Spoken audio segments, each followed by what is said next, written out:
Welcome everybody to the fourth part of our Castanor playthrough for Anbennar. One of the longest runs you can play for any campaign in EU4, and definitely one of, if not the longest mission tree you can possibly play. In the previous part, we fought for the soul of Castanor, fighting the patrician-led Adhardrakon faction, during which we were able to successfully cement the power of the new Castan and the Black Tower dynasty. And subsequently, after setting aside our internal politicking, we were able to establish the dominions of Roranmarch and Dostanor in the north and south respectively, as well as further our wars against the orcs in Garudia, the Serpent Spine, and the Deepwoods. To get started with today, I think we're interested in trying to dismantle the Empire of Anbennar so that we can make it easier to conquer them later on. After all, each time I take another province from the Empire, it does cost us quite a bit of aggressive expansion. For us to do that though, we're going to have to try and refrain from taking stuff in Castanor for the time being, just that we don't get too much aggressive expansion with countries that matter, like Silverforge and Benon. So we'll temporarily turn our attention back to the Deepwoods, first by declaring war on these guys.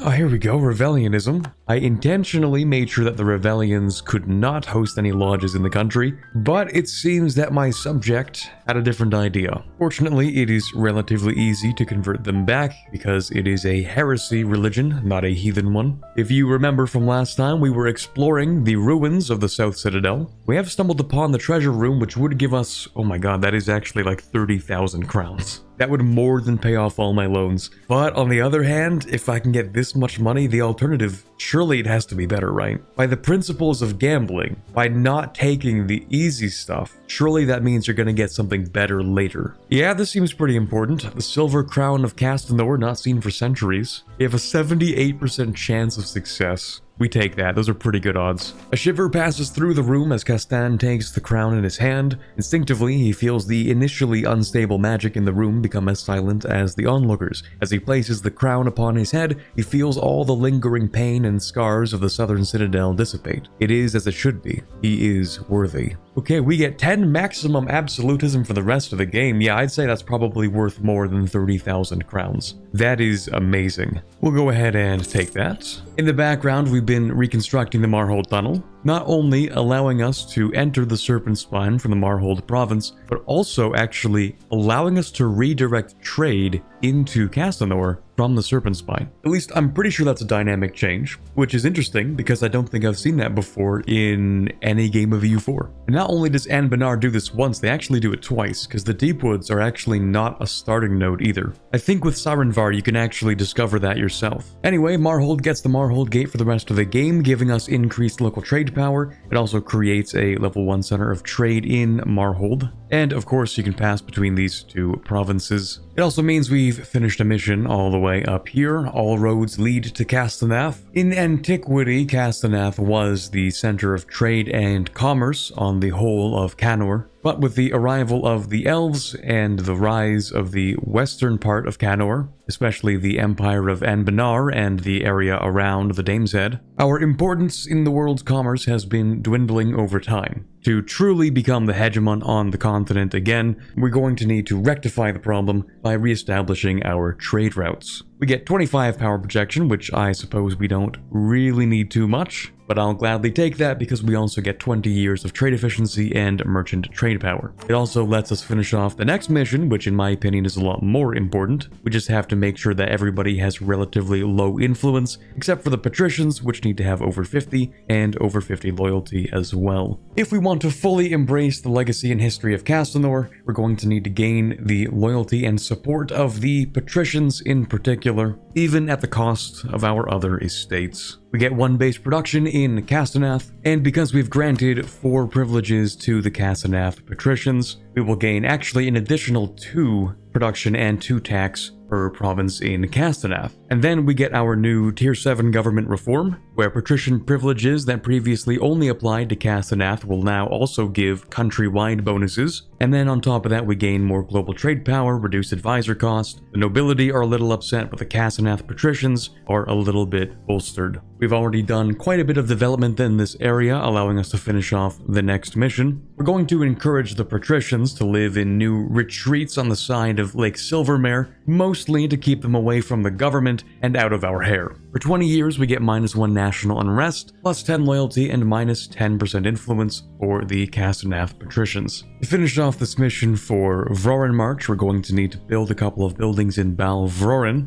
So firstly, while we're not at war, I'm going to go ahead and bump up their trade center to level 3 because this will give them an additional building in this province. And then we're going to use that to build a barracks, I suppose. Next, we need to continue our war against Grombar. Also weird that they're guaranteeing Tarakar. Very funny actually when you consider that Tarakar is guaranteeing Kugdir, so if I want to invade Kugdir, I'm going to have to invade Tarakar so that they don't have a border with them. And to do that, I have to invade Grombar so that they don't have a border with them. Well, we'll see if that works out. I'm also going to drop 1 admin power in here so that we can get another building spot, which will be used by a regimental camp. The army reform is complete, and naturally, we're going to have to find some suitable leadership for these new legions. For 20 years, we get 10% morale of armies and +1 leader without upkeep. The leader of Grombar is quite annoying. They are a fierce negotiator, which means even if you've pretty much 100% of them, you're at 99% war score, you still can't take a 100% peace deal because reasons. So we'll just take all of this and then we'll come back later. I reform the army a bit in hopes that being a large enough threat will force Ibavar to back down on this one province we need,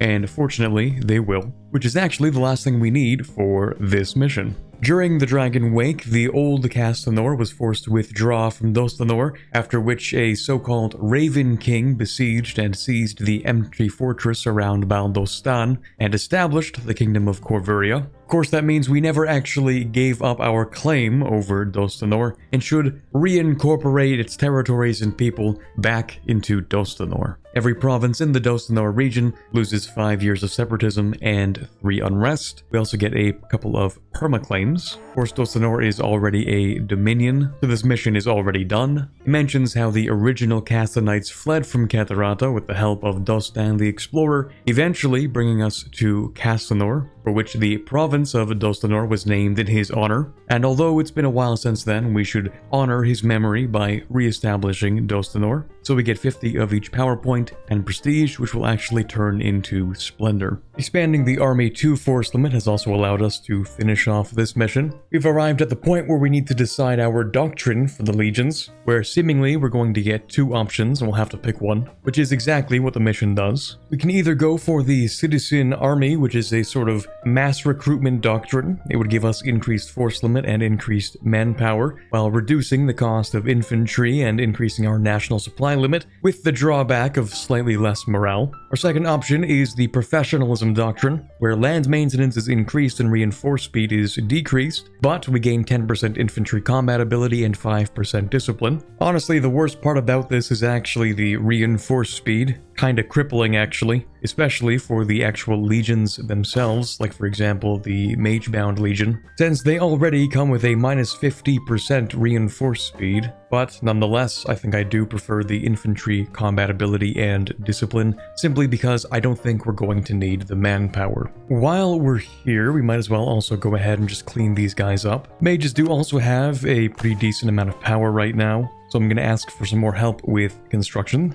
I haven't really had a good angle to attack the Empire of Anbennar. I don't really have that many CBs to use, so unfortunately I had to let my aggressive expansion tick down a little bit while we wait for this truce to be done in 4 months. But in the meantime, I'm going to go ahead and ally every country that I need to ally. So to dismantle the Empire of Anbennar, we just need to occupy the capitals of Damescrown and Istralor. Should be done pretty easily because we just have to go to war with Aranan, our next target in the Empire, which will of course call in Istralor and their ally Damescrown. It should prove to be a relatively easy war. Damescrown has fallen and the capital of Istralor is... I don't even know where, to be honest. Over here, okay, so it's gonna take a little bit to get there. And there goes the capital of Istralor. I'm really hoping there's no point in the middle of this mission tree where it's gonna say, hey, try to become the Emperor of Anbennar, because that's just not gonna happen anymore. And there it goes. With the fall of the Istralor, Duke Elector Adrien had to accept his ultimate defeat at the hands of the Castanorian forces. In the year 1645, the once prestigious Duke Elector signed his abdication from the throne of the Empire of Anbennar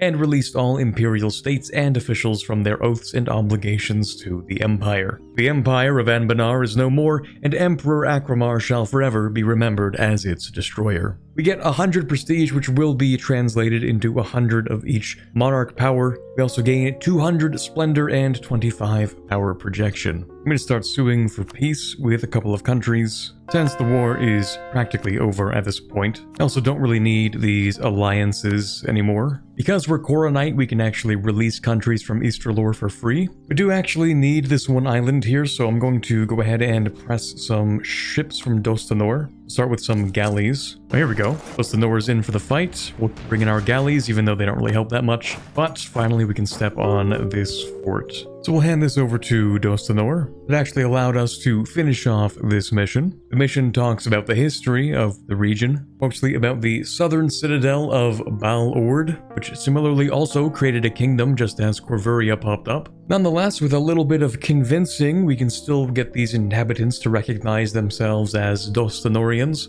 and bring them into the fold of the nation-state of humanity, as it says. So we get Ordi, Cardesti, and Dostanorian as accepted cultures. We also gain 4 max promoted cultures. Dostanar gains a couple of promoted cultures, as well as the +4 max. Same thing with Vorenmarch, getting a couple of accepted cultures. And apparently every owned province gets, 50 years of local missionary strength plus 5% and minus 25% culture conversion cost, which seems rather strong actually, if that is the case. But it actually doesn't seem to be the case. Not finding any provincial modifiers, nor am I actually seeing any cheaper costs. So I'm not sure. Well, in any case, we can finish this mission off as well. Finally, we get to learn what happened to this area and why it's called Daravan's Folly. Daravan the Malignant cast a dark spell on the Gnollish host of the 3rd Jazz. The Jazz is like a super Gnoll that whips up the rest of the host into a frenzy because they're like possessed by demons. So Daravan summons a bunch of water in this area, accidentally turning the coastline into a bunch of marshes, drowning a lot of his own men and a bunch of Castanorian forces that were helping him, and also killing Castan the... I don't even know how to read that. I think that's 50th? No, 40th. Anyway, the area is important for us to control so that we can expand beyond it. Speaking of which, we get permaclaims on the Outward Gladeway province group. That's all of these ones over here. All the ones that lead out of the Deepwoods, I think including this stuff. And of course, we do already own one Gladeway, so we can finish this off. We must finish what Beastbane started and unfortunately never had the chance to finish. We have to bring civilization to the Deepwoods. Civilization and a lot of fire. We get our permaclaim on the West Deepwoods, and I'm actually going to begin the annexation of our subject here because it's already going to take several years. We also don't really have much else to do, so I might as well hand over a bunch of claims to my subject here. And then of course we're also going to invade Harakar. The truce with Arg Ordston is up, and we need to take this opportunity to push them from the Deepwoods.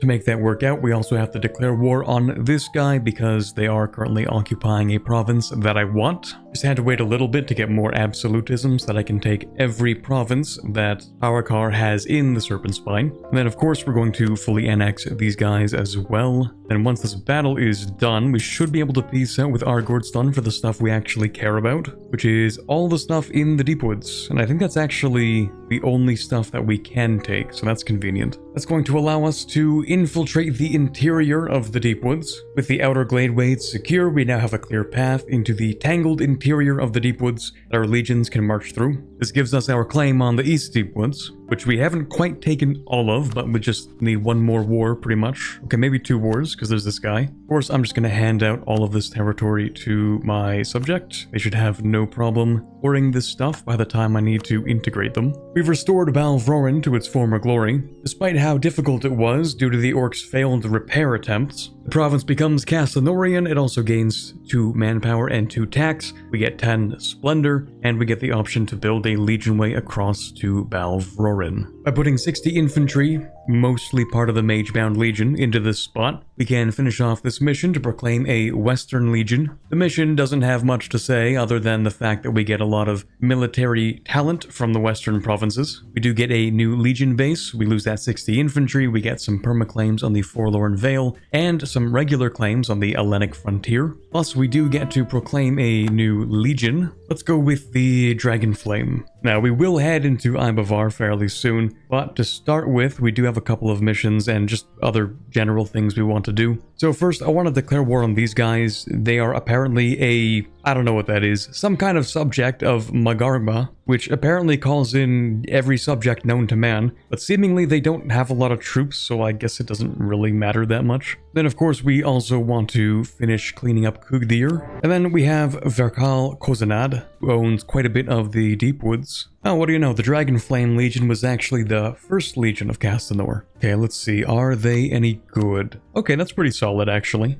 5% discipline, 20% land fire damage, increased infantry fire but reduced infantry shock. Not too bad. By upgrading all of the forts and putting a soldier's household in each of these White Walls provinces, we've modernized the walls to defend against modern artillery and gunpowder weapons. And since all of the White Wall of Castanor provinces fulfill the mission conditions, the above values will double. So we'll get 20% local development cost, -2 unrest, and plus 30% local tax modifier to all of the inner Castanor provinces for 20 years. All of the White Wall of Castanor provinces, I believe, also gain 4 manpower, if I'm reading that correctly. Once for fulfilling the conditions, and secondly just for being part of the province group. And then by developing a little bit with that reduced development cost, we can bring all the provinces to 15 development and solidify the walls themselves as a wonder of the ancient world. Each White Wall of Castanor province will gain 6 yearly tax income, plus 20% local tax modifier, and we get +1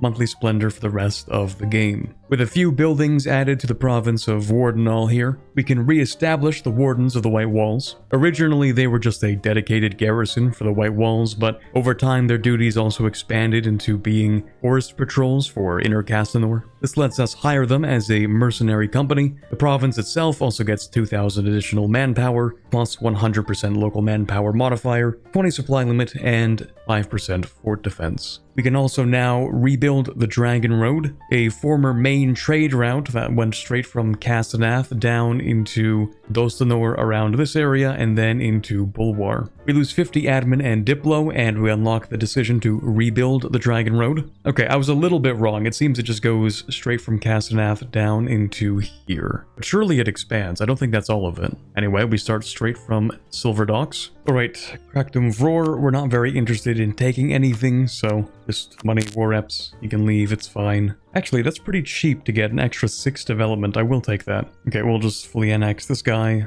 We'll take as much as possible from Verkal Kozanad. Unfortunately, because I actually don't have a border with any of this stuff, it means I can't core it, and if I can't core it, that means I have to give it to my subject in the peace deal. Tragically, I'm the one with 41% admin efficiency, and they're not. That does make it a little bit harder, but it is what it is. We have to ask for a little bit of knowledge just so that we can move into the Forbidden Plains. And once we're in the Forbidden Plains is when I think we can actually siege somebody somewhere. There we go. There we go. We've integrated Sirenvar. Ooh, that's a big name. Let's go. Okay, I know they had units somewhere that I'm going to have to get rid of. Also, yeah, I did forget the integration policy. It is what it is. There we go. War with the ogres is over. Well, these guys are actually centaurs, so it's kind of weird that they made their way over here, but I guess their name is Northern Wind. Anyway, that lets us finish off a couple of missions. First, this one. Ironically, the mission says that the centaurs are a long-lost legend at this point, except we literally just went to war and took territory from the centaurs to complete this mission. But anyway, we're going to set up a fort over there, both to provide warning should the centaurs arrive, and also to function as a forward base of operations. So in 2 years, we'll get an event. But hold that thought because we have another mission complete here. We just have to be at peace and have a pretty decent ruler. This one's actually worth a read if you want to pause the video and do that, but essentially we're going to have Akramar take the same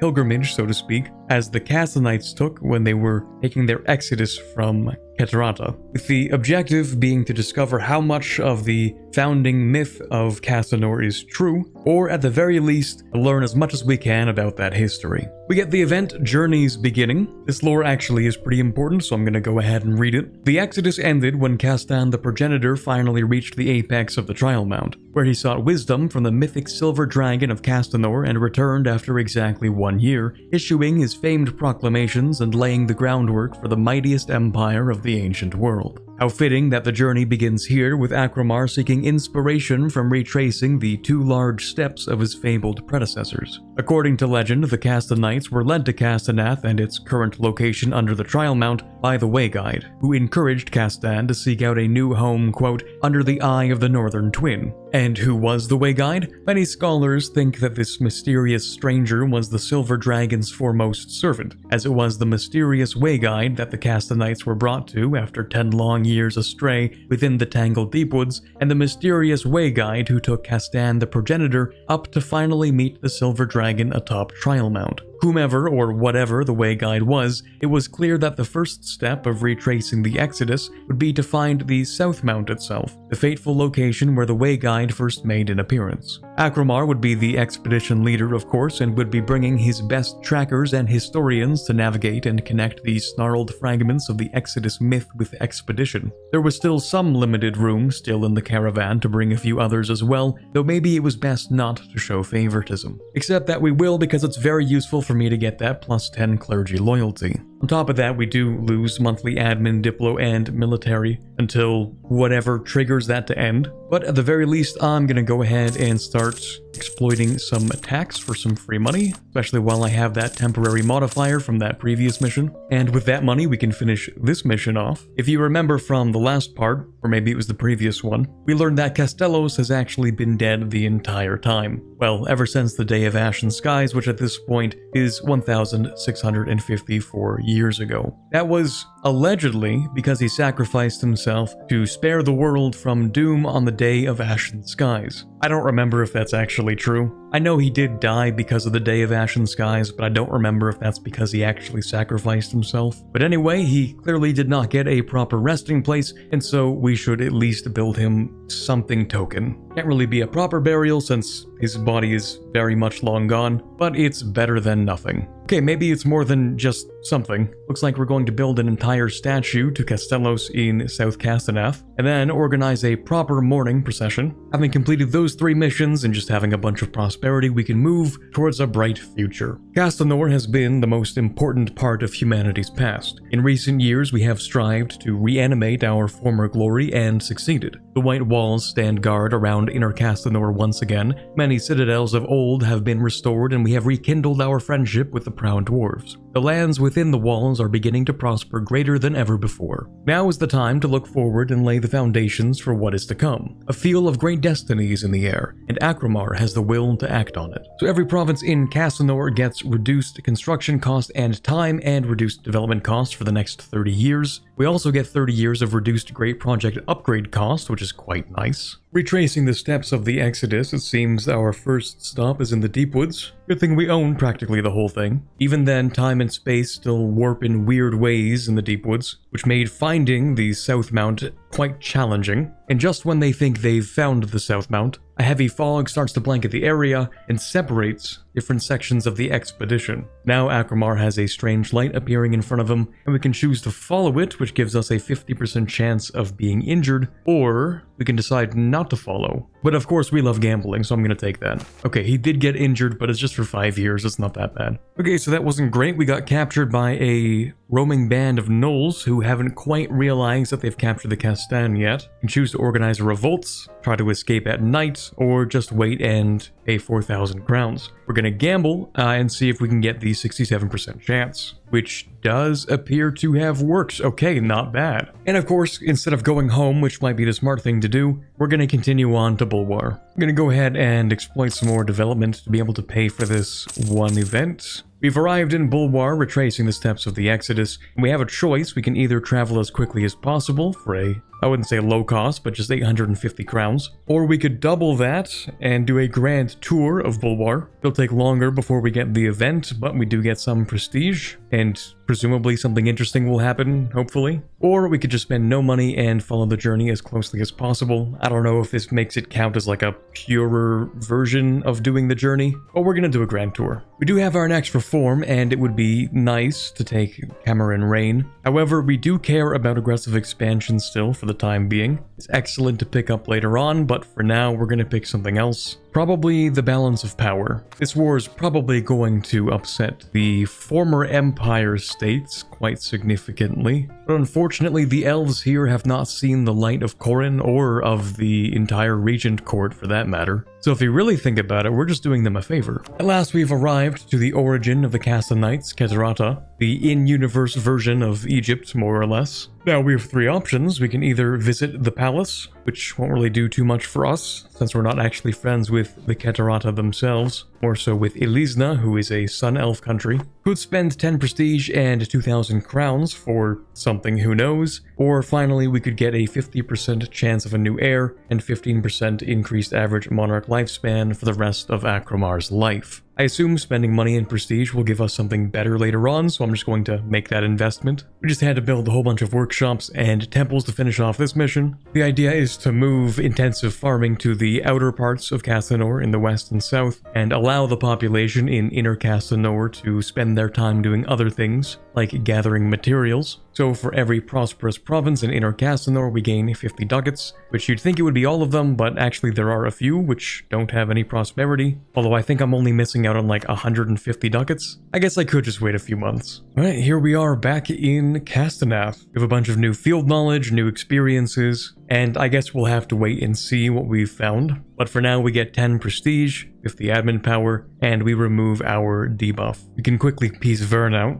Not much we need to take from them. There we go, now I can get the most money out of this. We can also finish this mission just from having a bunch of trade centers. If we take advantage of the many rivers around Castanor and build a bunch of dikes and canals, we should have better access for shipping goods around Castanor. And so all the trade centers do get minus 10% development cost and plus 10 local trade power. Plus Castanor as a whole gets 20 years of 10% increased goods produced, and a half-cost level 4 natural scientist. Here we go, this must have something to do with the northern mission with the centaurs. There's a lot to read here, but TLDR, we have a General Andrel. He volunteered himself to lead our expeditions into the Forbidden Plains, and he discovered the ogres that we actually fought, the centaurs, who we also fought, and some humans, which we haven't fought. The humans that he saw, though, are the ones that are actually up here, and so, like, they might not actually exist anymore. Oh, no, they do. Okay, nice. Most interestingly, though, is when he brings back some of these humans, the Kukatotic, who tell us that there are actually more humans further to the east. A whole civilization with cities and tens of thousands of humans in each one. So naturally, we have to learn more. We've already discovered most of these areas, but now Calcito gets to discover us, and we get more missions. Yippee! Because we didn't have enough of those, right? Okay, what do we have here? Oh, that's not too bad. Okay, it could be worse. It's just like an extra 3 missions. Alright, so first we need to improve our relations with Calcito Sojdal. That is the Lake Federation over here. These guys always have like insane development. Well, they usually have more insane development if they form later in the game. Because if they form early, then they become centralized, and so they can't like develop as much. But anyway, let's try and be friends with these newly found humans. Now, from Ibavar, we are going to be taking everything.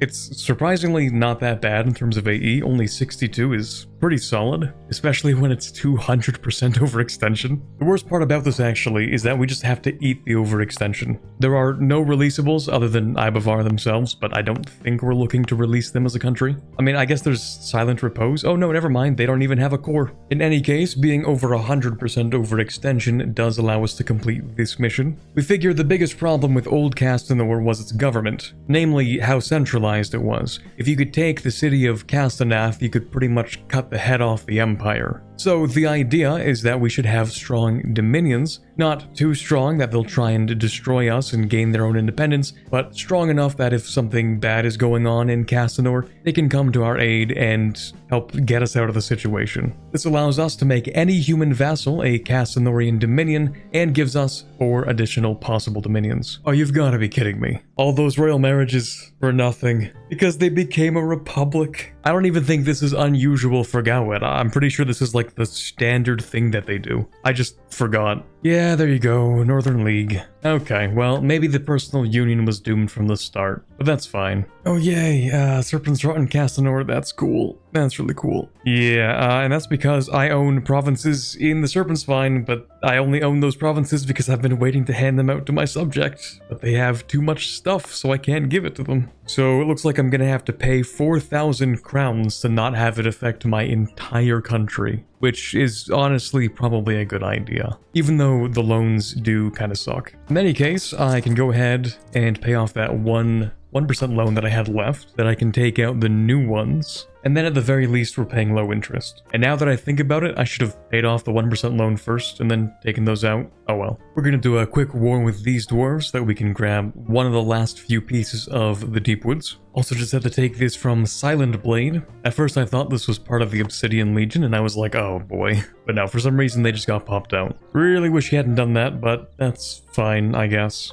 See, the thing about them getting rid of Vertesk is that I'm gonna have to bring Vertesk back anyway, so I really don't know how to feel about that. Anyway, this is pretty much everything we can possibly take from these guys right now, at least until I deal with the Obsidian Legion. We do actually have quite a bit of money, so we could start working on the Grand Bazaar and or the Splendid Court. Looks like we can do both. Finally, the tribute to Castellos is complete, and we get to choose what it will look like, or at least what the ceiling of the memorial will look like. The first option is -1 national unrest and plus 0.5 yearly legitimacy, or instead of unrest we could get yearly prestige, or improved relations, or 2.5% morale of armies, and +1 missionary strength. I think it's a pretty solid idea to keep on stacking missionary strength, so we'll take that. While the Northern League is doing their thing up there, I think I'm just gonna quickly clean up the Order of St. Aldrizia. Shouldn't take very long at all. Now we can also embrace the institution on the exact day where I need to pick up the next tech. Oh yeah, it's also the Age of Artificery, of course. I had some helpful discussion in the Discord for what I should pick for this, and the suggestion was to go with both Artificers and Mages, because the Emperor is a powerful mage and so is the Heir, which allegedly means that if we go with Artificery, we're going to get like -50% capacity or something. So in that case, we might as well keep both. And I think we'll go with the Brillites, just to spam out as much research as possible. We're also definitely going to need that governing capacity. And we'll take the techs here. Might as well also research something. I'll be taking that. Right on time, the Northern League is done with their war as well. To try to use that opportunity to see if I can pay favors to have you break your alliance with Arborin, except it's not an alliance, you're guaranteeing them. Because of course you are. Okay, well, what if I actually sabotage your reputation? I think that's the first time I've ever used that for something actually useful. Alright, next war is going to be Arborin. Realistically, I don't think I have to take everything, but I probably should. It depends on the aggressive expansion. I decided to ally Calcito Sojdal to make this as easy as possible. TLDR, it's very exciting to us to find another lost tribe of mankind, originating from lands other than Bulwar. And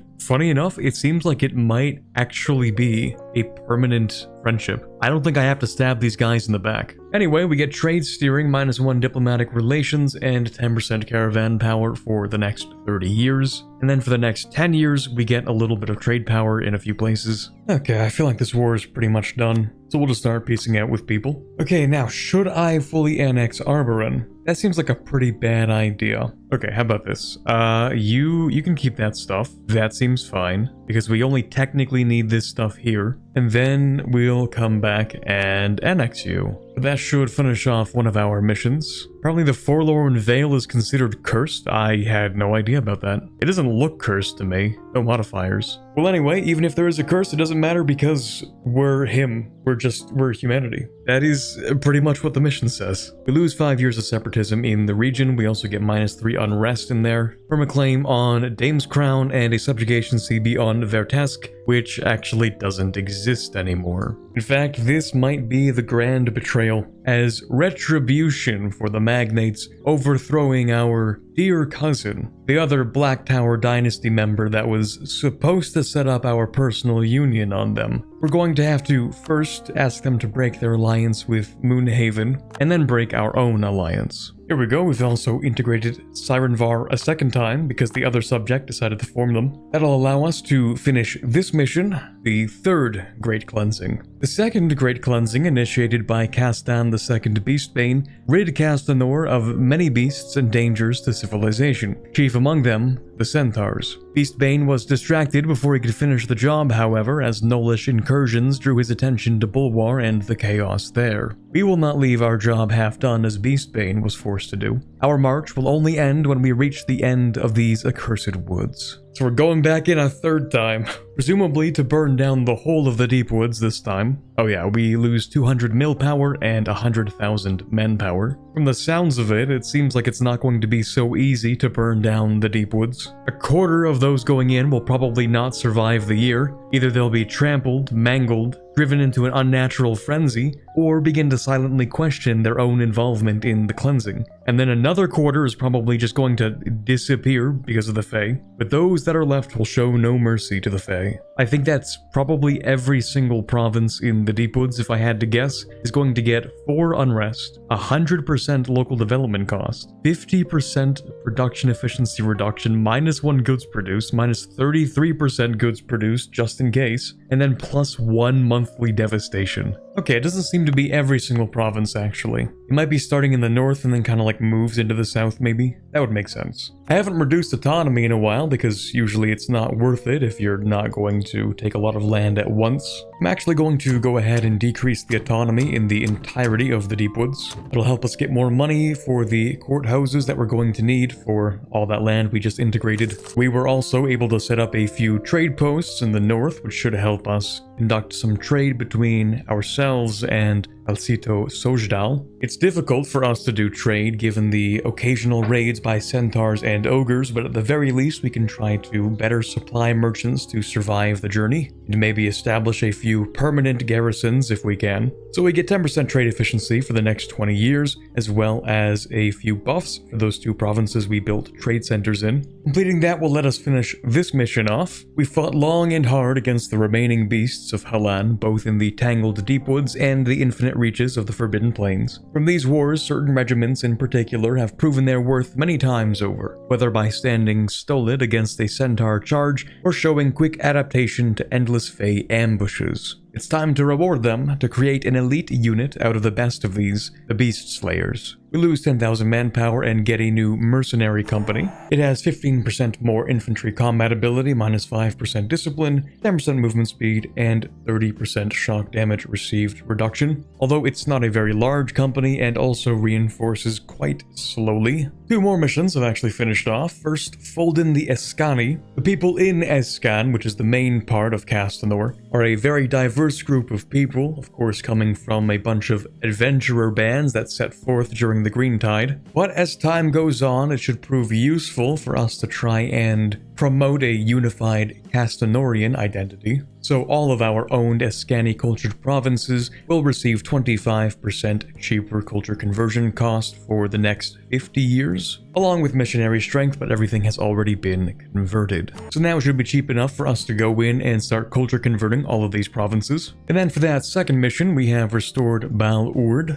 That's this one down here. Bal Urd was instrumental in guarding against Gnollish incursions many centuries ago, but much like the other citadels, needs to be repaired to become useful again. The province becomes Castanorian, it gains 2 manpower and tax, and we will get 10 splendor. Having secured all of Dostanor, we get the opportunity to proclaim a new legion. We get perma-claims on the region of Bahar over here, and temporary claims on the borders region of the former Empire of Anbennar. Then, of course, the province we have here becomes a new legion base, giving Dostanor some yearly army tradition, at least until we annex them. This time we'll go with the Sword Legion. I don't actually remember what triggered this, but we now get direct rule from Castaнаth. North Castaнаth becomes the new capital. Might as well spend that prestige even if it doesn't mean much, because it doesn't get converted. I noticed that there's no actual Legion Way option for the Deepwoods, so I'm going to create a custom one with a Legion. Move them around and make sure that we have a continuous Legion Way that can go all the way from Castanor or Escan all the way to here. The Sword Legion is now back. Supposedly it never even lost a single battle, which makes you sort of wonder where it went. I guess the Empire was simply too broke and had to disband them at one point.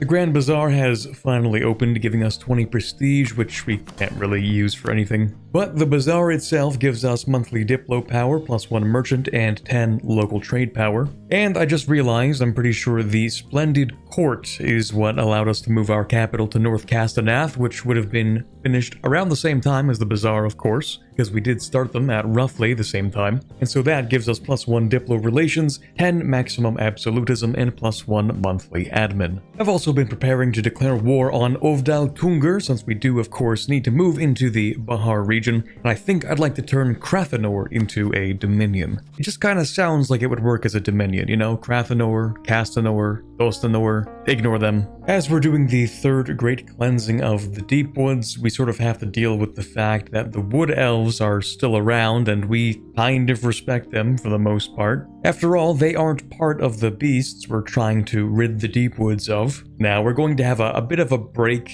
in the continuity between what the event wants us to do, or rather what we want to do in the event, and how we consider the wood elves. After all, they were our subjects for quite some time. So I am going to take the bottom option, which would give us a large tolerance decrease of the elves. We lose 100 mil power and 10,000 manpower. Whereas the top option would give us a large tolerance increase of elves, but we would lose 9,000 crowns, a stability, and 100 admin power. So the top option is frankly too expensive for us to want to take it, and the bottom option actually doesn't decrease the tolerance level of the elves. They will remain integrated even after this event. And then funny enough, the only thing we can really do with Ovdal Tungur is to try and steal their subject from them. Now there are two options here for Castanorian vassal, and I have no idea why one of them costs Diplo and the other one doesn't, but I'll take the one that doesn't, obviously. Because these provinces are actually in a different continent, I cannot core next to my subject, so this really is pretty much the only thing we can do. And actually, I want a short truce with them so that we can go back to war and take the stuff that I actually want next time. Okay, so here's the thing. I've been trying to commission ships from my subjects for the past, 10, maybe 20 years, and for some reason, it just doesn't do it sometimes. That's like the fourth time I've tried to make some transports, and then the game just says no. So as much as I don't really want to do this, I actually am going to go ahead and seize at least one province somewhere. Like this one would be fine. I just need one province that I can build a couple of ships. Our truce with the Northern League is up, and we can commence our revenge. Symbolically, we're going to go for the Vertesk province. After all, that's the one we need in order to create the Vertesk Dominion for one of our missions. The first phase of the Third Great Cleansing has completed. The outer glades have been turned to ash and dust, and every mangrove and swamp has been burned to the ground. As the land heals, we've been able to send Castanorian settlers to begin farming the now richly fertilized soil. Thus begins our second phase. Oh, they weren't kidding. Okay, so it turns out actually it does also culture convert a good part of the Deepwoods directly to Castanorian. On top of that, it seems we actually gained a bit of money from that. The League's armies are frankly embarrassingly trivial to fight. The whole war has been going very smoothly so far. The only question that remains is how much do we take from them? Because we could take a lot, and I mean a lot of territory. This is only 63% war score, and even then, that's a lot of aggressive expansion. I think we can get away with something like this, where I'll take these myself, because I'm pretty sure they're part of... yeah, they're part of the area that my subject was originally supposed to get. I'm just gonna keep them because, again, I need to be able to build more ships. Other than that, I will be seizing everything we need for the mission. I'll also be taking this trade center and this trade center. I'll leave their capital alone for now. But after that, of course, we'll be taking war reps and money. Speaking of which, I forgot I was about to shuffle my loans around. I waited until the 12th month, of course, just to mitigate the effects of that aggressive expansion. In the past, the Vertesk Dominion took a particular liking to the cruelty and tyrannical practices of the Sorcery King Nishmer. So by setting up a new Vertesk Dominion, one that is notably more just than that old one, we can use that opportunity to show the world that a new, true Castanorian Dominion isn't as bad as those old ones. Vertesk will become free and will immediately become a Castanorian Dominion. Also gonna grant them a whole bunch of cores so that I don't have to. Well, actually, hold on.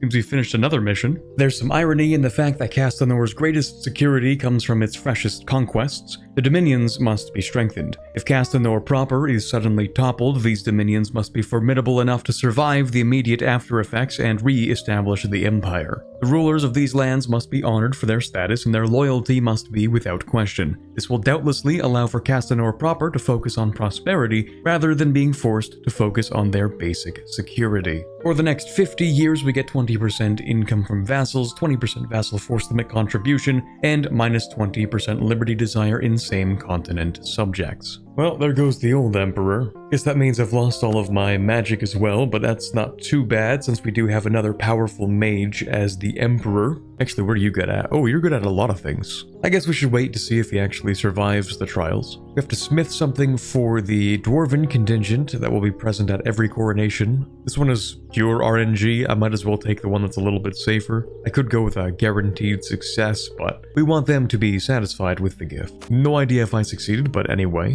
Here we have this one again. We can give it some exotic treats, and we'll use the hand motions. There we go. And we have to hunt a beast again. You know what? We can actually ask the local forest spirits. I imagine maybe being more magically inclined will allow us to get something good out of this one. Here we have the basilisk again. Let's see if we can grab an old molt. Hopefully that works out. Oh, what do you know? We can actually use that to increase one of our stats. Let's go with Diplo because we need to do a lot of culture converting. And we have the coronation of a new Castan. Because of our performance with the Dwarf Friend trial, we do get some trust with the Forge Master Union. And then of course we get the usual stuff. We have a chance of improving our stats again, free war taxes, all that stuff. So interestingly enough, actually, the Emperor did not gain any stats at all. Like, he was supposed to get at least one Diplo, right? But no, he's still 644. Interesting. Here we go. We have another heir. Oh, heiress, actually. Edith. She looks like she could use a little bit more mill and maybe a chance of Diplo, which of course never actually fires. And she's a powerful mage, as everyone has seemed to be for some reason. I wonder if it can have to do with lineage. Third powerful mage in a row. Surely this can't be a coincidence. Anyway, we finally built up our navy, allowing us to finish this mission off. A long time ago, Castanor was once actually usurped by the Ebonfrost dynasty, the family who ruled the land up here in the north, roughly speaking. And they were able to do so by slowly increasing their raids, enriching themselves, and eventually making a move for the throne. Which you can actually do yourself. I think if you play Urviksten, you can invade Escan and form Black Castanor. I don't remember how much content they have, probably not as much as Castanor, unless they share the same tree. The main point is that having a fleet for the north is incredibly important to try and prevent that from happening again. We get permanent claims on Olavlund, Garudian Frontier, and the Hellenic Reach, as well as 20 years of 20% morale of armies, 20% movement speed on and off ships, and minus 20% naval barrage cost. That gives us what we need to actually invade Grombar once again, now that we actually have decent claims. And so of course we are going to do that. Now for this next idea group, I do have written down that I'm going to take religious ideas. Now that I'm really thinking about it, I'm not so sure if that's what we need right now. We are converting at a reasonable pace, especially because we have subjects and our subjects can help convert for us. Speaking of subjects, actually, Crathanor, I need to convert them. Instead, in this might seem a little odd, but I think I might go ahead and actually take infrastructure ideas. And that's mostly for the state's governing cost minus 10%. Our usual state province is minus 25% governing cost. Of course, now we have our town halls, so we can make that minus 50%. And then the additional minus 10% actually reduces it by essentially 1/5 of what's left. It seems our memorial is finally complete, and at last we can give Castellos a proper farewell.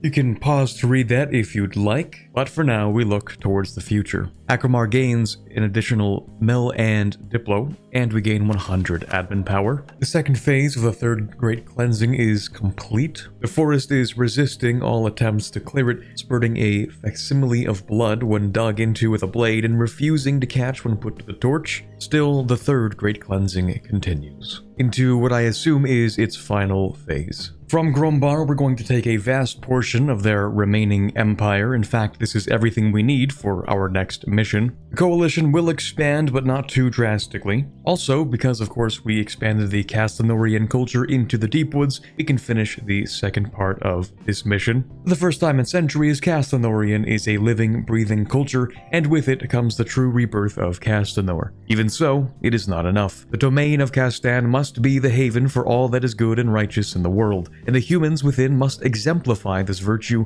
wherever possible to truly be considered children of Castan. Spread these ideals and grow in strength as they do. Looks like this doubles the effects of Castanorian Pride version 1, and in fact I should have taken this before piecing out, but oh well. For level 3 we're going to need another 2000 development with Castanorian culture. It actually shouldn't be too difficult because if we can just convert our subjects to Castanorian culture, we should be able to do that quite easily. Now Bjarnrik we will simply fully annex, because I plan to release them as a subject, but we can't. And that's because they exist in one province over here. That is amazing. That is really, really cool. Okay, listen, I had a whole theme I was going to go with here where I would give Roran March everything up to a certain point, and then I would release Bjarnrik and give them everything up to a certain point. So you're gonna have to forgive me here, but I am going to tag swap and let Rosemeyer annex Bjarnrik. Anyway, we've defeated the Reavers. Our advanced technology has entirely outclassed their capabilities, and a legacy can only go so far. As we raise the flag of Castanor over their land, hopefully they will see the error of their ways and the futility of their resistance. We get a permanent claim on the Dalar region. As mentioned, I will release Bjarnrik. It will of course become a Castanorian dominion under us, and I'll give them all this stuff. You know what, actually, I think I'm going to do the same kind of thing that I did up here in Roran March, but in Dostanor. I'm going to seize one province, and I'm going to core that, which should, in theory, give me additional coring range so that I can actually take Ovdaltungar properly without having to feed my subject. Speaking of which, I am going to annex Ovdaltungar, but the main concern I have is that it will be 318% overextension. The coalition really isn't so bad. It's just trying to figure out how to assign all this stuff. I think it would make more sense to have Akatbahar be the one in this area, mostly because they are part of this culture group. It just seems to make sense. I'm still going to give Castanor quite a bit of this stuff, but unfortunately my two subjects here can't quite handle all of the land that I'm trying to give them. I will make these guys into a dominion, and I also want to release Ovdaltungar again, but just with this hold and these provinces here. This isn't exactly ideal, but we are going to have to release Ovdaltungar as a subject. There's actually like no downside to keeping them like this other than the fact that it looks absolutely terrible. Well, I will of course have to take a few provinces and assign them to my dominions so that they can actually get started on doing some culture conversions at some point eventually down the line. But for now, it's not a big deal. Looks like the third great cleansing is nearing its end. A lot of provinces gain devastation, but we also get money from them, and some of the provinces also seemingly get a little bit of development. You'll notice I did go ahead and pepper the area with forts to help reduce the devastation. They aren't max level though, so they're not clearing a lot of devastation, but it's better than nothing. Looks like the Serpent's Spine has recovered from the Serpent's Rot, which I was kind of waiting for before I go ahead and conquer this guy. Previously, there was like no money here because of the rot, so I figured it wasn't worth much until now. By upgrading the monument, we can actually finish off another mission. It talks about how Bal Vertesk was not nearly as defiled as, say, Bal Hill, and this black tower that floats around it was added recently, which is something. The culture in Bal Vertesk becomes Castanorian. It gains 2 manpower and 2 tax. We get 10 prestige, and that's 5 additional splendor. And then the ability to construct a continuous legionway from Balmeyer to Bal Vertesk. We'll transfer everything here to our subject. I think I'd like my subject to get started on integrating Arboran, since of course I am going to be feeding them more land from the Northern League at the earliest possible opportunity, and we don't want to give them too much at once. Let's start piecing out each of these small independent countries. I just want to break all of their alliances for the most part, and then come back and annex them. If there were ever a time for Pearl's Edge subjects to try and rebel, which some of them would very much like to do, then the time would be now, but I know they're not going to. Anyway, I am in fact going to ask for 1 island from them, just for a decent base of operations for a fleet. From Arboran, we will do that full conquest. The only issue is figuring out how to give my subject all of the stuff that I want to, because I'm pretty sure that's going to be more than 100% overextension for them. And the coalition looks a lot worse than it is, I promise. All of the Iskani culture provinces have finally been folded into Castanorian, allowing us to claim the legacy of the Iskani. It talks about the mixing of the traditions of the old and new Iskani, the old being those such as Castanor and Marhold, and the new being the mostly adventurers that arrived here. This gives us -5 years of separatism and -5% culture conversion cost for the rest of the game. Oh, interesting, looks like we aren't done the third Great Cleansing. We're going to try and seal off the verdant links as best we can. This should prevent the Fae from being able to spill out into the Deepwoods from now on, or at the very least make it manageable. So the whole Deepwoods gets -10 unrest, -5 trade power, -0.05 local goods produced, +3 attrition for enemies, -40% friendly movement speed, -45% hostile movement speed. We get 50 admin, 25 power projection, and 10 splendor. It also instantly converts all of the verdant links to Castanorian, so all of the Deepwoods is now Castanorian, except for the center. With all of the Deepwoods now fully settled by humans, we can finish what Castan II Beastbane started. He was a very straightforward man, or so the records indicate. Indeed, he was the Beastbane, slayer of the satyrs, scourge of the Fae, and having such a profound hatred for Gnoll kind that he descended into hell itself to slay more of them. While hating Gnolls this severely is admirable enough as a character trait, it is better to consider why. Everything Beastbane killed, he killed for a reason. Most importantly, he burned the Deepwoods, for if their habitat was not entirely destroyed, then the spawn would come back as surely as day turns to night. Yet, that shall never again be an issue. All the foul spawn that infested the Deepwoods have been rooted out and destroyed, and now nothing remains but a vast yet placid forest. That is not enough, however. How will we know that the spawn will not reproduce, tainting the woods once more with their corruption in some dark, shadowy corner? The Deepwoods must be destroyed fully. Evil cannot take root in the farmlands of Castanor, and so that is exactly what the woods must become. We really just get 50 admin. I assume this would normally be a stability, but because we have 3, we instead get the admin, and then of course another 20 splendor. This one's a little more difficult to complete because we have to win another 13 wars against monstrous, beastly, and evil nations. And there really are not a lot of those left, unless we consider the orcs to be monstrous maybe? Well, not Grombar, they've definitely demonsterized, but most of these areas, except for Kobold-Zan actually, are not beastly at all. Or evil, in fact. Seems the Northern League is a little bit preoccupied at the moment, so instead, we're going to focus on invading Celiand. We've recently gotten the Imperialism CB from Tech 23, and so it seems fitting, actually, that we previously destroyed the Empire of Anbennar, but didn't consider it to be under our purview just yet. The inhabitants of the Empire of Anbennar were no better off with it than without it, and we couldn't risk a potentially unified empire on our borders. But now, with or without the Empire, we see that war still rages in Canor, which is in theory what the Empire of Anbennar was supposed to stop, and yet failed. So our rising nationalism suggests we should step in and offer the humans protection from each other. I have plans for Wex which require them to have, well, they don't need to have no allies, but I need to have a short truce with them. Unlike how we've treated the other dominions of Castanor, the region we call the Borders were actually once under the control of Castanor proper, and given our desire to bring them into the fold as quickly as possible, partially for gameplay reasons, we will be bringing them under direct control of Castanor. We have our new Empress, Edith Blacktower, and an heir to the throne who I think is probably going to have to be disinherited, tragically.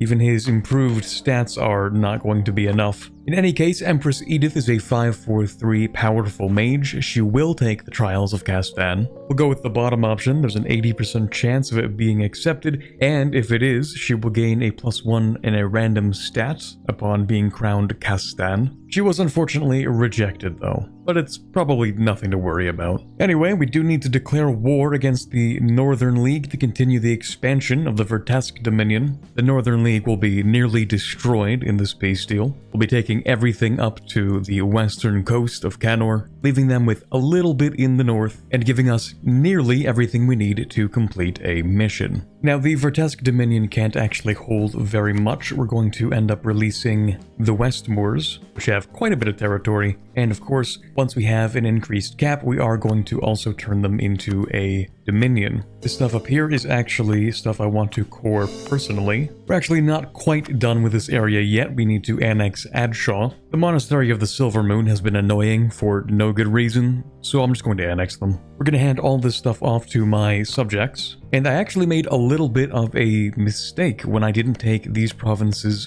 from Gawed. Fortunately, they are allied to a country, and they are only 33% war score, which means I can just do an Imperialism CB and annex everything. We're going to wait a few years for that, though. First, we're going to move up into Grombar and finish what we started. Now, I could do a reconquest. However, that would make everything else more expensive, and at this point, aggressive expansion is not really one of our concerns. The coalition is attempting to form, but we're going to have to put a stop to that immediately because I kind of want to conquer all of Anbennar in the next, I don't know, 30 to 40 years. We have a new heir, 331, not excellent. Okay. I think we're just gonna go ahead and, yeah. I actually held off on finishing this mission because I felt like maybe I could get more money out of it, but at this point it's like 1, maybe 2 months of income, so I'll just finish it off. We're gonna do more trade with the Lake Federation. I guess it is thematically appropriate considering that, you know, we do actually have a border at this point. Mostly we're gonna trade in iron and glass because those are the things that are non-perishable. So we get about 400 ducats, 20 years of +2 Diplorep, and 20% reform progress growth, and Calcito Sojdal gains tech cost reduction, regiment cost reduction, and a little bit of money.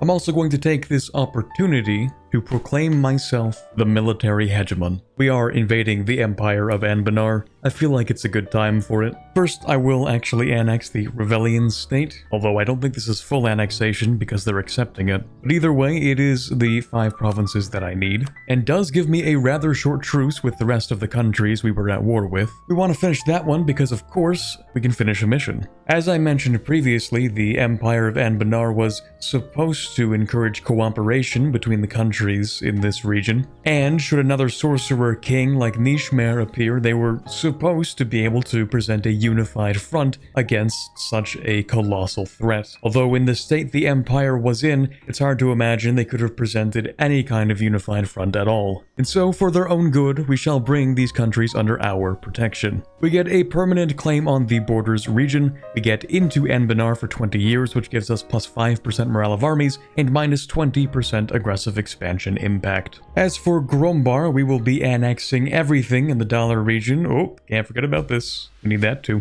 And of course, most of those provinces will actually go to our subject, because they have a lot of cores here, actually. You know, for some reason I thought they'd be able to core more. I don't have much of a choice but to core that stuff, so I'm going to. But for the sake of borders, I might give them a couple of things, we'll see. Anyway, we have conquered Dollar. By bringing the North into the fold, we should prove to the world that piracy will not be tolerated. We lose 5 years of separatism and get -3 unrest in the Dollar, Olavlund, and Garudian frontier regions. I suspect Laurent is probably going to do the same, but I think that's probably where we're going to end things for today. We've gotten quite a lot done in today's video, but I think I should save the conquest of all Castanor for its own part. Not least because I think after that we're going to have one other final part, or maybe even 2, who knows. There's a lot to do in this mission tree. But on that note, thank you very much for watching. If you still somehow haven't subscribed, this is the 4th part. You know, it is up to you, but at this point, it's getting a little weird. Also, if you enjoyed today's video, leaving a like would be super appreciated.